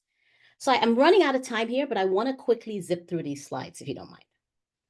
On this slide, I would like to talk a little bit about Africa's unique position to leverage the metaverse and virtual worlds with several key drivers that are unique to the continent. First, it's the youngest continent in the world. It has young, increasingly connected population eager to adopt new technology. Second, as of 2024, the continent boasts 618 active technology hubs fostering innovation and entrepreneurship. And we're also seeing a diversification of tech hubs beyond the big four. What are the big four? Egypt, Kenya, Nigeria, South Africa. But there are emerging tech hubs, including Morocco, Senegal, and Cote d'Ivoire. There's also a rise of unicorns like MoneyPoint in Nigeria, demonstrating Africa's potential in the global tech landscape. Finally, virtual worlds offer exciting sector-specific opportunities for remote education, telemedicine, and new forms of digital commerce. Let's talk about promising sectors for metaverse applications. FinTech, where leaders like MoneyPoint are demonstrating capacity for digital innovation. Education, one example is Africa's Leadership University, which has incorporated virtual reality for marketing and to enhance the learning experience. Healthcare. In healthcare, 2 Rwandan students recently developed a groundbreaking software called MediXR that harnesses virtual reality to address the shortage of medical training services on the continent. Tourism. A great example in tourism sector is the Zamani project in South Africa. As an amateur historian, I personally love this one because it's developing 3D models of significant African heritage sites. Finally, gaming. Among other examples, Kenny Games in Ethiopia stands out, creating culturally immersive mobile games and exploring integration of blockchain technology to offer unique in-game asset ownership. Let's talk about key challenges. Still, the digital divide in Africa mirrors broader socioeconomic disparities and is a critical barrier to equitable participation in the metaverse. Key challenges to adoption include limited connectivity. Only 38% of Africa's population has internet access. Investment gap. Despite representing 20% of the global population, African startups receive less than 1% of global tech investment, a total of about 2.1 billion in 2023. Infrastructure. Foreign control of digital infrastructure raises concerns about data sovereignty and economic equity. Cost barriers. High data cost relative to income remains a significant barrier in digital participation. The average cost, 1 gigabyte of data equals 5.7% of the average monthly income across the continent. Digital skills. There's a need for widespread digital skills development. And finally, regulatory frameworks. Regulatory frameworks do not yet account for these new technologies. Let's talk about some recommendation. If you want to read further on this, I partnered with ICT Africa during the focus group to highlight some of the inequities that the South African think tank has observed in our FGMV 23 technical report. The report also emphasizes something important, that even those who do not directly participate in the metaverse are affected by its implications. It provides actionable strategies to help policymakers address these challenges by prioritizing affordability and inclusivity to ensure that Africa's transition into the metaverse does not exacerbate existing inequalities. In that spirit, let me close with some recommendations. First, some African governments are already taking proactive steps to address the investment gap and foster digital growth by establishing startup funds, fostering international collaborations, attracting foreign investment, and streamlining legal frameworks. Second, investing in local digital infrastructure and skills is key to reducing foreign dependence and fostering innovation. The continent could leverage its young, tech-savvy population for metaverse innovation and adoption. It could also seek to establish cross-border partnerships, to create regional metaverse systems. Third, developing policies to reduce data costs and improve affordability of digital service. Public-private partnerships are crucial in building robust startup ecosystem and subsidizing data costs. Finally, focus on inclusivity, inclusive design standards, ensuring that metaverse platforms are accessible to diverse users on the continent. Also investing in local content creation to ensure culturally relevant metaverse experiences. Here are the key sources. I am aware that I covered quite a bit of ground in a short amount of time and I flew through the last of it, but as I promised, I have provided some key resources for you for essential insights into Africa's digital transformation. You can use the QR code on this slide to download these documents and to gain access to further reading. I hope this has been helpful to you as you explore your work in the metaverse space. I encourage you to work to look at the ITU focus group on Metaverse. There's a lot of good stuff there, and explore how its findings can be applied to your continent. I am sure we can get together again if you need our help as you go through your journey. As I conclude, I want to thank you for your time, for your attention, and for indulging me for taking the extra time, which I apologize for. I look forward to our discussion today and to seeing how Africa shapes the future of virtual worlds and the Metaverse. Thank you again, ITU. Thank you again, ATU, for the invite. Thank you so much, Radia. So insightful, very beautiful presentation. And yes, we learned a lot indeed. And thanks for sharing also all of these very good reports at the end, which I'm sure everybody can download. And as we know, as we've seen in the chat, this is recorded so people can come back and really watch that at their own pace, if we can say like that, and go back to a lot of the very interesting things that you said. And I know that our session is supposed to end in like 5 minutes, but I will pass now the floor to Christina for her presentation, and then we will end it. I know that there is a lot of questions, but we will ask one question at the end to all our speakers and then close the session. So Christina, please, you have the floor.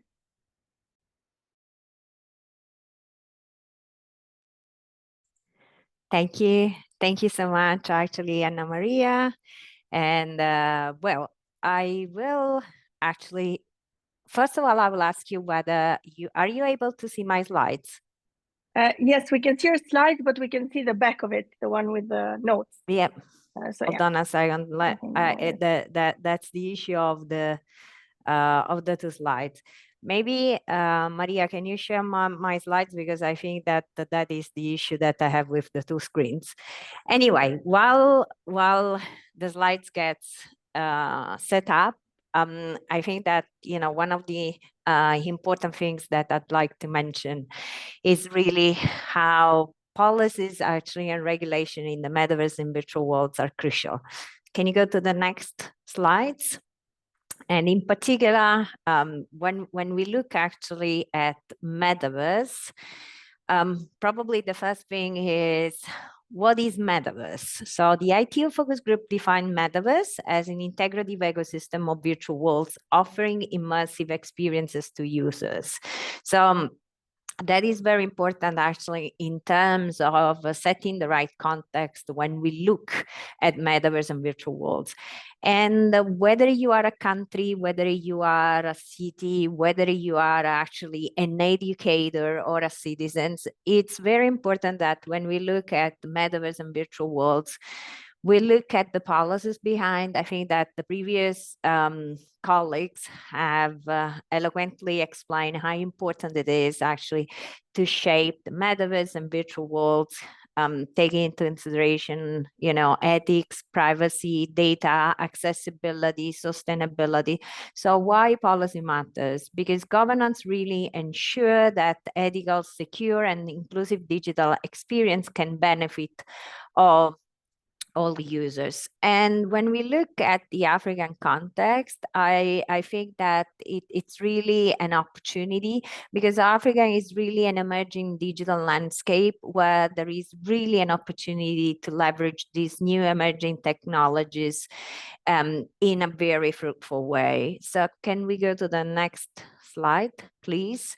Of course, when we look at virtual worlds and, Web 4.0, we have actually to envisage an environment where different enabling technologies, whether it is AI, whether it is metaverse, whether are, XR, AR, VR, are interacting and, being able actually to maximize the benefits of the different technologies to provide users with the best experience. Whether it is IoT that is allowing, for example, sensors to gather data, or whether we are going to use digital twins to duplicate specific environment. Those are some of the enabling technologies that will give us really the opportunity to reach the next level of what it is, digital future. Next slide, please. Of course, in the African context, as I would say in also every other context, there are a series of policy and regulatory challenges that have to be addressed, starting from bridging the digital divide. So how we can ensure, equal access, how we can, ensure that there are, legal framework that will help to navigate cross-border, for example, data governance, how we can ensure security, taking into consideration also privacy, and how we can we take also into consideration intellectual property. So really defining the ownership of the digital assets. Next slide, please. When we look also at the Africa digital readiness, it's important to take into consideration that, you know, internet access is really expanding, but there are still a lot of gaps that remain, and that prevents also the possibility to leverage emerging technologies, including metaverse and virtual worlds. So there is really a need to continue to invest in infrastructure, in affordable and scalable solution, and also to look at Africa as an amazing country where young population are the digital pioneers. So probably this is the continent that more than all the other continents has a great opportunity to maximize the use of metaverse and virtual worlds. So next slide. The real opportunity in Africa, you know, comes in different forms, from having the possibility to unlock new jobs, trades, and digital creativity in different way. I think that Radia provide excellent examples already of metaverse initiatives that are being carried out in Africa, you know, including also opportunities for entrepreneurs, really leveraging fintech and also innovation. But also we need to make sure that, you know, there is access, security, and inclusion has key elements that are always taken into consideration when metaverse is first designed and then implemented. The next slide, please. So, you know, as it was mentioned by Dr. Radaya, you know, it's really privacy, data protection, and security concerns are, you know, one of the key challenges that have to be addressed. And, you know, probably just giving, you know, an example on imagine yourself in the metaverse, you know, I really had the opportunity, and like me, you know, all those that attended the focus group metaverse, because, you know, thanks really to Radia and the partnership that she was able to leverage actually with Birbella, we all had the opportunity to test, you know, a metaverse platform and see ourselves. And then at some point, you know, one of the questions that we were asking is, who controls the digital identity? Who owns the user data? You know, what's going to happen to my identity in the metaverse? What if I am killed in the metaverse, for example, but I'm still alive? And then at some point there will be, you know, a metaverse identity that can be used, for example, for public services. But, you know, so there are still a lot of unanswered questions. And that means that we have to work actually collectively to put in place cybersecurity frameworks which will be able to prevent digital crimes. Next slide, please. So in terms of actually how we can fuel Africa's digital economy, there is really an opportunity, especially for metaverse and virtual worlds, to give an opportunity to entrepreneurs to leverage actually these new technologies, but also to prevent monopolizations, especially from tech giants, promoting also the African led innovations. So while, for example, on one side, you know, there is a need to protect and monetize African indigenous knowledge and digital creations, on the other side, it's very important actually to support also the entrepreneurs with funding and regulatory frameworks. So these are some of the considerations that have to be taken into consideration, especially by governments when supporting the development of new emerging technologies. Next. On the other side, it's also important to take into consideration the environment, because when we look at, you know, having the availability of, for example, VR headsets, or when we have the opportunity to leverage different metaverse platforms, we have also to bear in mind that there is also an energy demand behind. So how we can, manage the data center consumption in a more eco-friendly manner, how we can, for example, reduce e-waste and, achieve a circular economy. So those are some of the considerations. Then the next slide, please. The part of regulating actually the digital society lies on really making sure that online safety and digital rights are respected. So from child online protection to inclusive multi-stakeholder governance to preventing digital discrimination. These are some of the ethical considerations which are crucial when we look at really establishing cybersecurity frameworks. Can you move to the next slide, please? So when we look at the regulatory consideration in Africa, certainly there is a need to harmonize policies. So having a unified regulatory framework to drive metaverse and virtual worlds growth, how we can leverage, for example, regional and international entities. For example, ITU and ITU have decided to build synergies together and join forces together on how we can not only raise awareness about metaverse and virtual worlds, but how we can provide a platform for global discussion. And then, very importantly, how we can make sure that there are localized solutions, because regulation needs to be tailored to the African needs, to the country needs. So that's really super important. Next slides. So in the policy priorities, certainly some of the consideration that have to be bear in mind when especially regulators, they are implementing their policies, how we can strengthen the digital infrastructures, how we can expand connectivity and affordability, internet, it's so important. How we can ensure inclusion and accessibility, so how we can make sure that we don't deepen the divide. We want really to bridge the divide. So, looking at for example, the gender gap, looking at the rural areas, look at the underrepresented groups, how we can develop security and ethical standards. So really making sure that we protect data and rights for users. So it becomes crucial to reach a balance between innovation and regulation.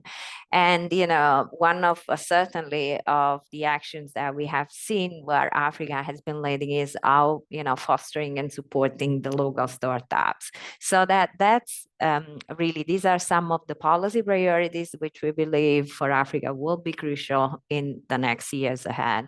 Next one, please. When we look also at the policy recommendation, it is crucial to take into consideration the possibility to have regional collaboration, because aligning policies and sharing best practices is crucial. And most importantly, how we can learn from the mistakes that were made by other countries or other cities or even other regions worldwide. How we can test new innovations, especially in regulatory sandboxes, and how we can, prepare, for example, the new generation for,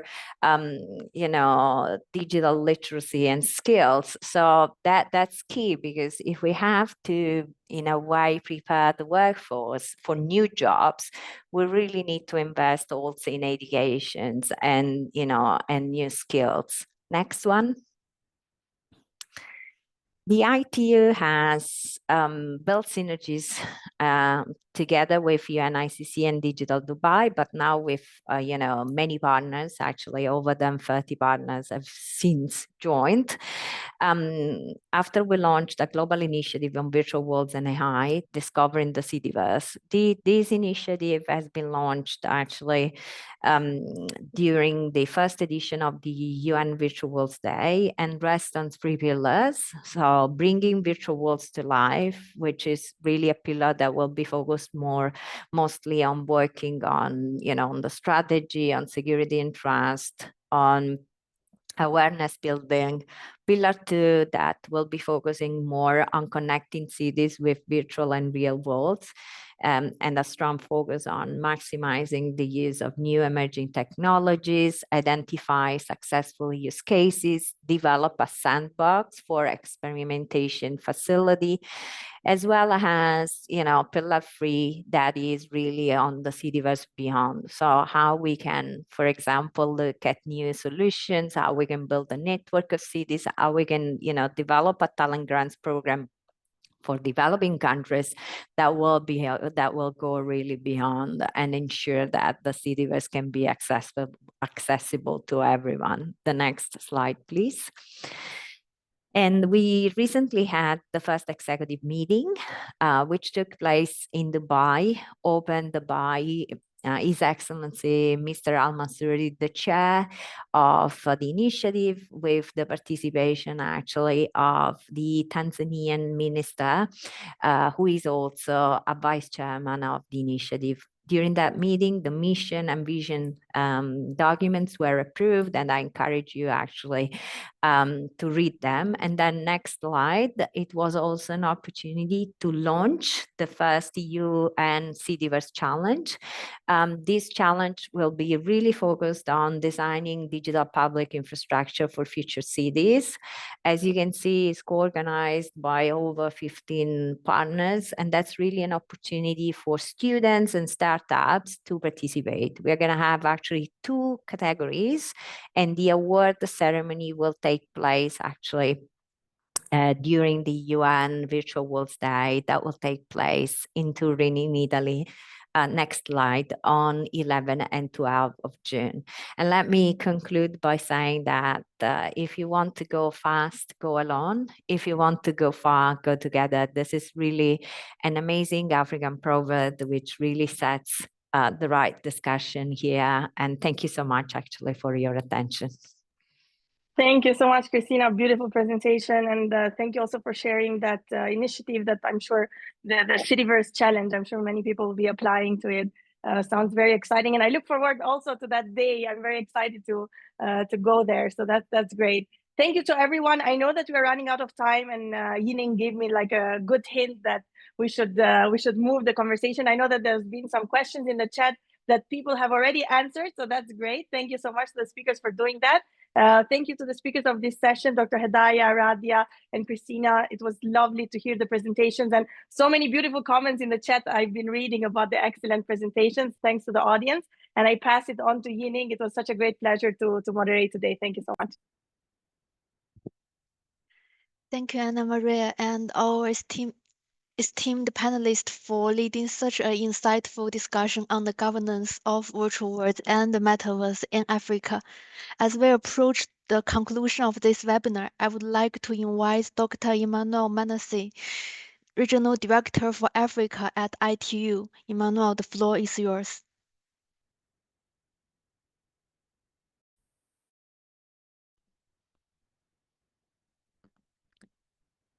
Thank you. Can you hear me?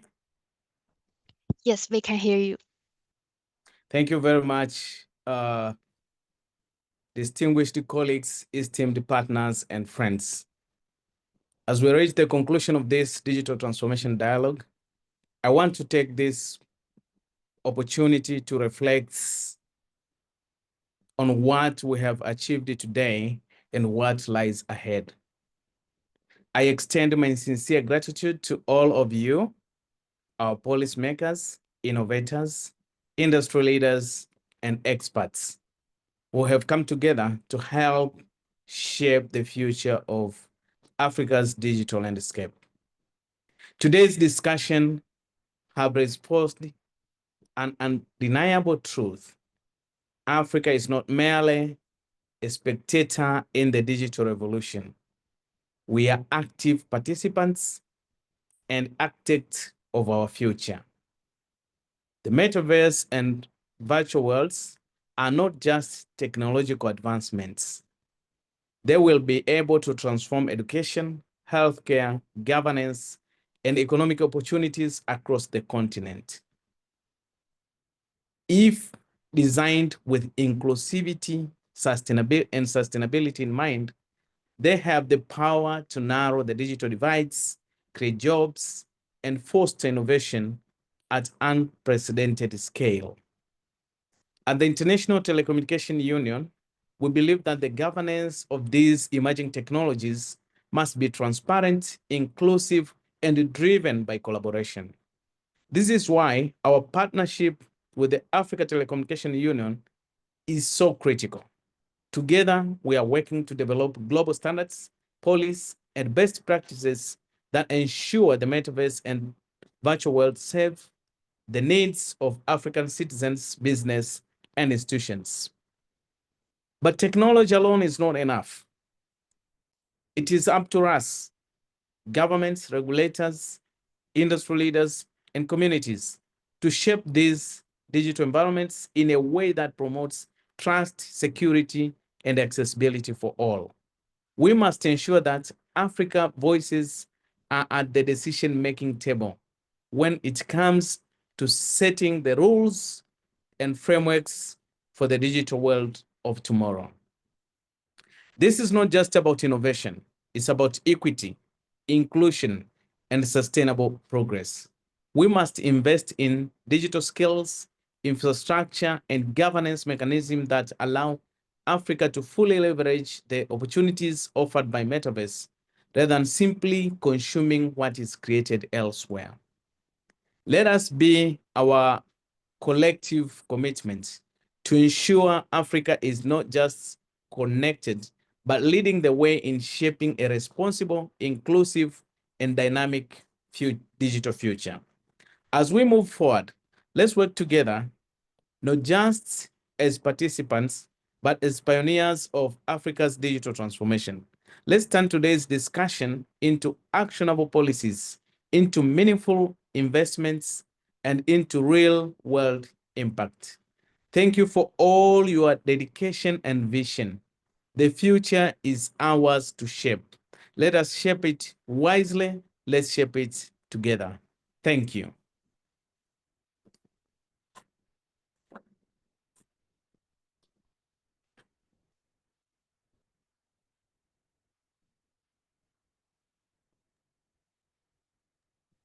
Thank you, Manuel, for your inspiring words.